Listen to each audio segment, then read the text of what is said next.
داخوازا سروک ترکیه رجب طیب اردوغان بو دانوستاندنان دگل سروک سوریه بشار الاسد بو اگرا تندو تیجیان دجی پنابرین سوری لچندین باجرین ترکیه.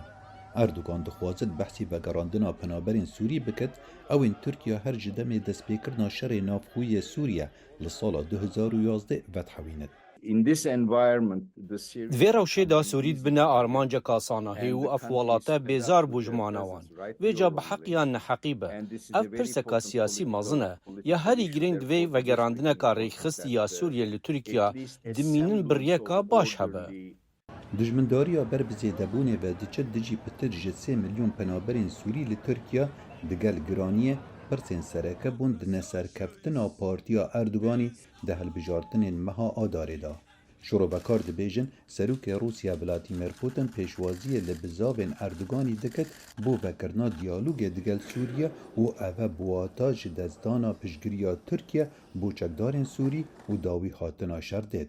هر وساجی قازانجا بو ریبری روسیا اوی چاوریا و گوهستنا لشکری خوش سوریه بو اوکراینا دکت.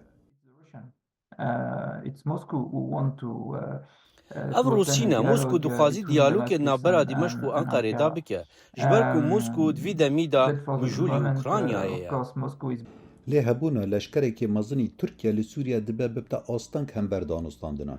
ترکیه هزین خو بو شر دجی هزین کردان بلاف کرینه کو انقره دبیجد وان پیوندی بجدا خوازن دناف ترکیه دا هنه.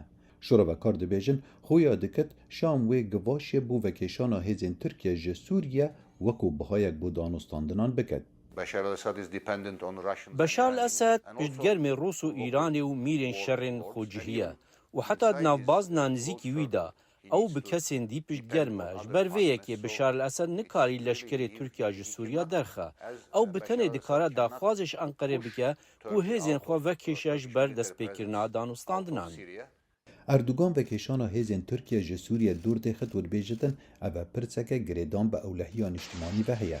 دگل کردارین تندو تیجیان لترکیه آلوزی دناف دورین لبن کنترولا چکداران لباکور روشحالات سوریه لحفتیابوری درکفتن جتر ساکو واهی انقره دست جسر هلدایان بردد. هر وصا وکشانا ترکیه ترسا کاراسات کامروانی و طول هلدان جعالی هزین سوریه و بخوه دگرد. اگر رژیم وگراوی دوری پرانیا خلکیوی دخوازم بچنه ترکیه و ترکیه نخوازی 4 میلیون پنابران ور بگیره جبرکو او باش دزانه کو او دیل بن کنترولا رژیم بمینن. دگل زیدبونا گرجان دناف ترکیه دا لسر پنابرین سوری اردوغان به هیویه پوتن حلویست اسدی بو دانستاندنان نرم بکد و هیا لچن هفتین بیت چه ببه.